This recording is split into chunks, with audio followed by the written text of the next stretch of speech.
اللہ تبارک و تعالیٰ نے آپ کو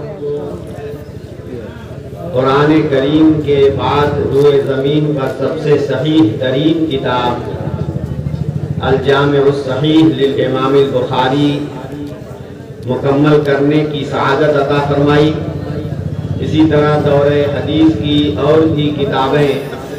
آپ نے اپنے اساتذہ کرام سے پڑھی۔ آپ کا یہ پڑھنا باعث سعادت ہے، وہیں آپ کے لیے آپ کے اوپر ایک بڑی ذمہ داری بھی آ گئی ہے۔ ان احادیث کی جو قراءت ہوئی، زیادہ تر کی تو قراءت آپ نے کی اور میں نے آخری باب کی قراءت کی، تو یہ حدیث استاد سے حاصل کرنے کا دونوں طریقہ ہے۔ ایک تو قراءت علی الشیخ، شیخ کے سامنے طالب علم قراءت کرے اور شیخ سنے اور پھر اس کی تصویب کر دے کہ ہاں اسی طرح میں نے اپنے شیخ سے ان کی سند کے ساتھ سنی ہے۔ دوسرا طریقہ یہ ہے کہ خود شیخ استاد اپنی زبان سے کتاب کی قراءت کرے اور طالب علم سنے۔ یہ سماع من لفظ الشیخ، شیخ کے لفظ سے سننا ہے۔ تحمل حدیث کا سب سے اعلیٰ درجہ یہ ہے۔ اسی وجہ سے آپ نے ایک حدیث مجھ سے بھی پڑھوائی تاکہ قراءت علی الشیخ بھی ہو جائے اور سماع من لفظ الشیخ بھی ہو جائے۔ میں نے صحیح بخاری شریف انہی اساتذہ سے پڑھی ہے جن اساتذہ سے آپ کے اساتذہ کرام نے پڑھی ہے۔ حضرت مفتی عبد المنان صاحب دامت برکاتہم، ہم نے صحیح بخاری شریف حضرت مولانا نصیر احمد خان صاحب سے جلد اول پڑھی اور جلد ثانی حضرت مولانا عبد الحق صاحب اعظمی رحمۃ اللہ علیہ سے جلد ثانی، اور یہ دونوں حضرات شیخ العرب والعجم حضرت مولانا سید حسین احمد مدنی نور اللہ مرقدہ کے تلامذہ تھے، اور آپ کو معلوم ہے کہ حضرت شیخ الاسلام مدنی نور اللہ مرقدہ نے شیخ الہند حضرت مولانا محمود حسن دیوبندی رحمۃ اللہ علیہ سے صحیح بخاری شریف پڑھی ہے، اور پھر انہوں نے حضرت مولانا قاسم نانوتوی رحمۃ اللہ علیہ سے، اور یہ پھر آگے کی سند آپ کو معلوم ہی ہے۔ پھر شاہ ولی اللہ رحمۃ اللہ علیہ تک کی سند جاتی ہے، اور پھر شاہ ولی اللہ رحمۃ اللہ علیہ سے عمر ابن طبرزت بغدادی سے ہوتی ہوئی حضرت امیر المومنین فی الحدیث امام بخاری رحمۃ اللہ علیہ تک سند جاتی ہے، اور امام بخاری رحمۃ اللہ علیہ نے ہر حدیث کو اپنے سے لے کر رسول اللہ صلی اللہ علیہ وسلم تک بیان فرما دی ہے۔ اس کے علاوہ اور بھی مشائخ سے مجھے حدیث کا سماع اور کسی سے اجازت حاصل ہے، اور حضرت مولانا عاشق الہی صاحب بلند شہری رحمۃ اللہ علیہ نے العناقید الغالیہ میں وہ سندیں ذکر کر دی ہیں، اور ان تمام سندوں سے مجھے بھی حدیث کی روایت کی انہوں نے اجازت دی ہے۔ مجھے اپنے جن جن شیوخ سے سماع حاصل ہے اور جن شیوخ سے اجازتاً حدیث کی روایت کرنے کی مجھے اجازت حاصل ہے، ان تمام مشائخ کی سندوں سے میں اپنے طریق سے آپ کو حدیث روایت کرنے کی اجازت دیتا ہوں، اس شرط کے ساتھ جو حضرات محدثین کے یہاں معتبر اور ضروری قرار دی گئی ہیں۔ ان شرطوں میں سے پہلی شرط اتباع بالسنہ ہے، اور مسلک اہل سنہ والجماعہ کے عقیدے پر کاربند ہونا، اہل سنہ والجماعہ کے عقیدے پر کاربند رہتے ہوئے اتباع سنت اور اجتناب عن البدعت، بدعت سے اجتناب کی قید کے ساتھ اور سنت کی اتباع کی قید کے ساتھ،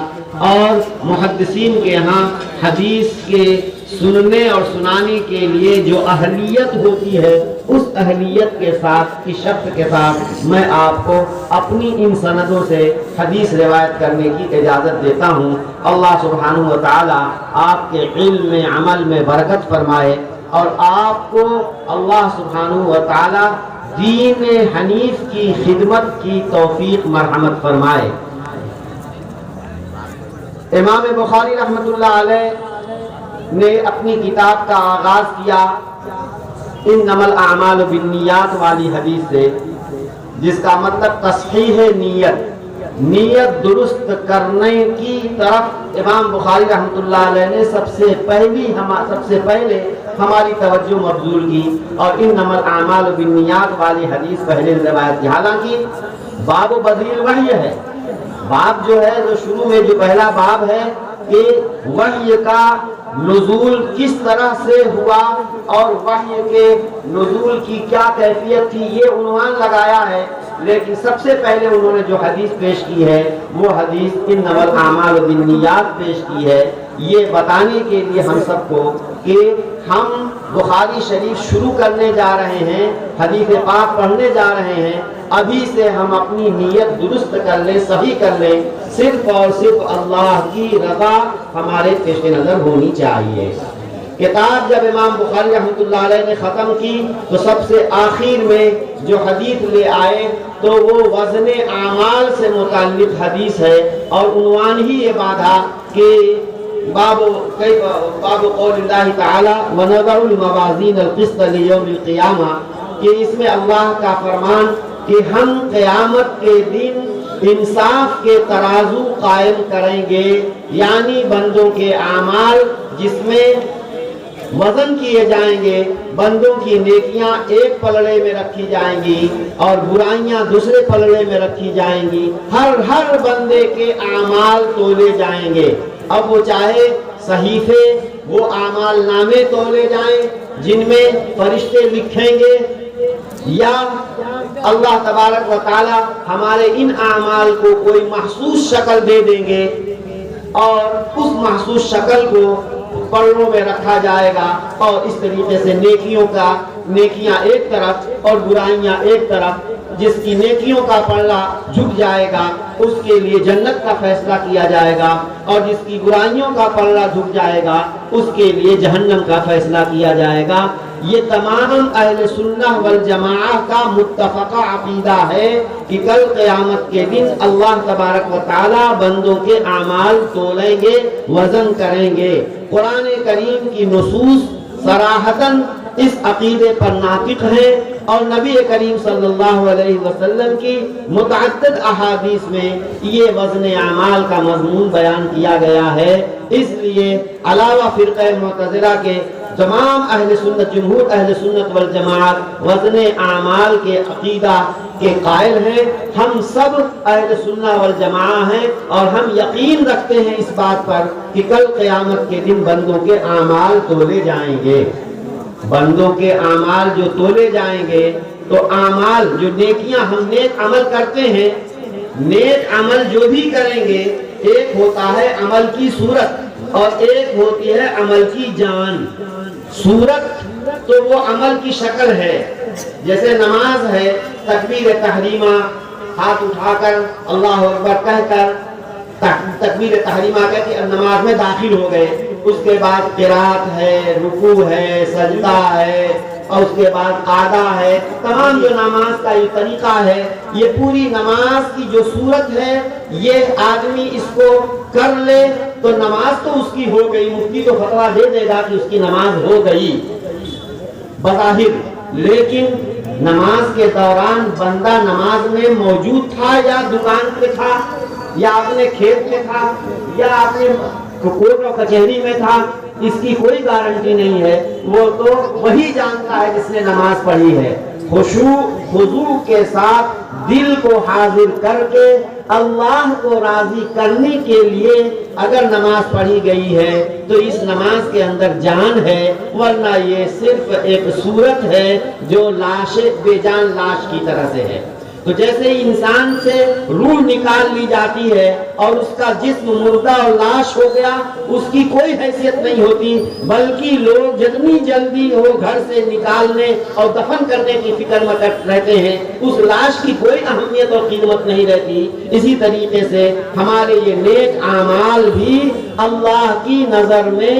قابل قدر اور ان کی قیمت اسی وقت ہوگی جب کہ ہم ان نیک اعمال کو اخلاص کے ساتھ کریں گے، اللہ کی رضا کے ساتھ ہم یہ اعمال کریں گے۔ ایک تو عمل کا جو طریقہ اللہ نے اور رسول اللہ صلی اللہ علیہ وسلم ہمیں بتایا ہے، ان کے بتائے ہوئے طریقے کے مطابق ہم عمل کریں، اور دوسرے عمل کی روح اور جان ہے وہ یہ کہ ہم اللہ کو راضی کرنے کے لیے عمل کریں۔ بڑا سے بڑا عمل انسان بری نیت کر کے، فاسد نیت کر کے برباد کر سکتا ہے، اور چھوٹا سے چھوٹا نیک عمل بندہ اس کی نیک نیت، اچھی نیت اس میں کر کے اس کے اندر جان ڈال دے سکتا ہے اور اللہ کو راضی کر سکتا ہے۔ چنانچہ ہم نے،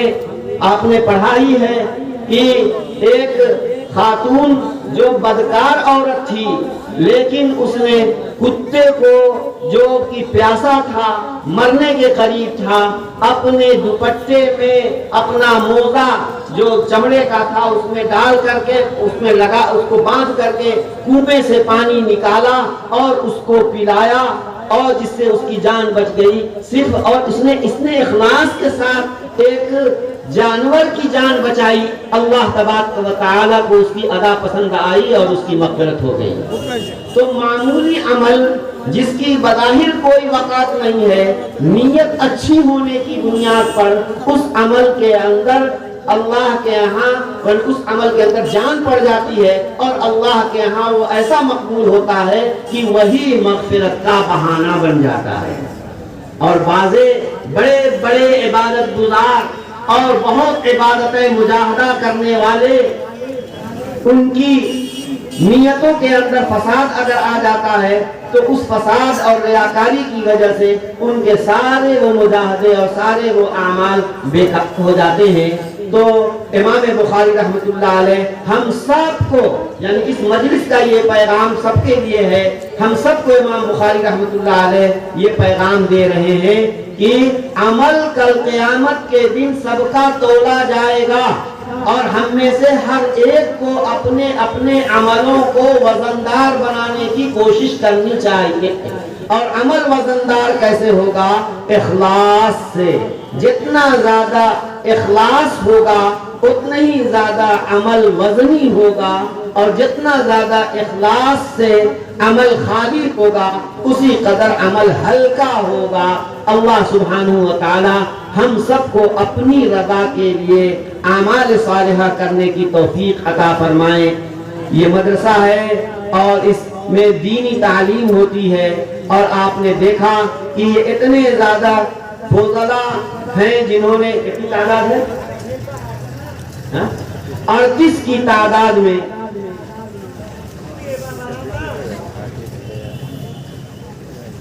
اچھا ٹھیک ہے۔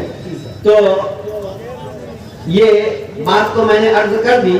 اس کے علاوہ میں اپنے ان دوستوں سے ایک بات صرف کہہ کر کے اپنی بات ختم کرتا ہوں۔ باقی انشاءاللہ تھوڑی دیر کے بعد کچھ اور پروگرام ہے، پھر میں ہلکی باتیں، تھوڑی تھوڑی باتیں عوام سے بھی کروں گا، عام لوگوں سے بھی کروں گا۔ اس وقت جو میں اپنے ساتھیوں سے، جو مجھے دوستوں سے، ان فضلاء سے مجھے کہنی تھی، وہ تو ایک انہیں اجازت دینی تھی، وہ میں اجازت۔ دوسری بات جو مجھے آپ سے کرنی ہے وہ یہ کہ اب آپ کے اوپر بہت بڑی ذمہ داری ہے، قوم کی رہنمائی اور رہبری کرنے کی ذمہ داری آپ کے کندھوں پر اب آ رہی ہے۔ دنیا کمانا اگر آپ کا مقصد ہوتا تو آپ پہلے سے کالج اور اسکول میں کہیں اور چلے گئے ہوتے، کچھ اور آپ کمپیوٹر انجینئرنگ اور دوسری چیزیں سیکھے ہوتے۔ ظاہر ہے کہ آپ نے علم دین جو سیکھا ہے وہ صرف اور صرف اس لیے علم دین سیکھا ہے تاکہ خلق خدا کو دین پہنچائیں، اللہ کے دین کو اس کے مستحقین تک پہنچائیں۔ یہ جو امانت ہے ان کی آپ کے اوپر، آپ اس امانت کو دوسروں تک پہنچائیں گے۔ ہر فاضل ہمارا یہ عہد کرے کہ علم دین کی خدمت کا جو بھی موقع اسے ملے، چاہے قاعدہ بغدادی، چاہے اس کو قاعدہ بغدادی پڑھنے کا اور نورانی قاعدہ پڑھانے کا اس کو موقع ملے، جو بھی دین کی خدمت کا موقع اسے ملے گا، انشاءاللہ العزیز اپنی قربانی پیش کرنے سے وہ پیچھے نہیں ہٹے گا انشاءاللہ العزیز۔ باقی آپ اب خدائی خدمتگار ہیں، سرکاری کام جب کریں گے تو سرکار آپ کی ضرورتوں کا خود خیال کرے گی، اور وہ سرکار معمولی سرکار نہیں ہے، وہ احکم الحاکمین ہے، وہ قادر مطلق ہے، وہ عالم غیب ہے، ہماری ہر ضرورت جانتا ہے۔ ہم جب اخلاص کے ساتھ اللہ کے دین کی خدمت کریں گے تو یقین مانو میرے بچوں کہ اللہ تمہاری ضرورتیں پوری کریں گے، چاہے کچھ حالات آئیں، کچھ آزمائش ہو، کچھ امتحان ہو۔ اپنوں ہی کا امتحان ہوتا ہے، دوسروں کا امتحان نہیں لیا جاتا۔ آپ نبی جی صلی اللہ علیہ وسلم کے وارث بن کر کے جا رہے ہیں۔ اللہ سبحانہ و تعالی آپ میں سے ہر ایک کو دین اور علم دین کی خدمت کے لیے قبول فرمائے۔ وآخر دعوانا الحمدللہ رب العالمین۔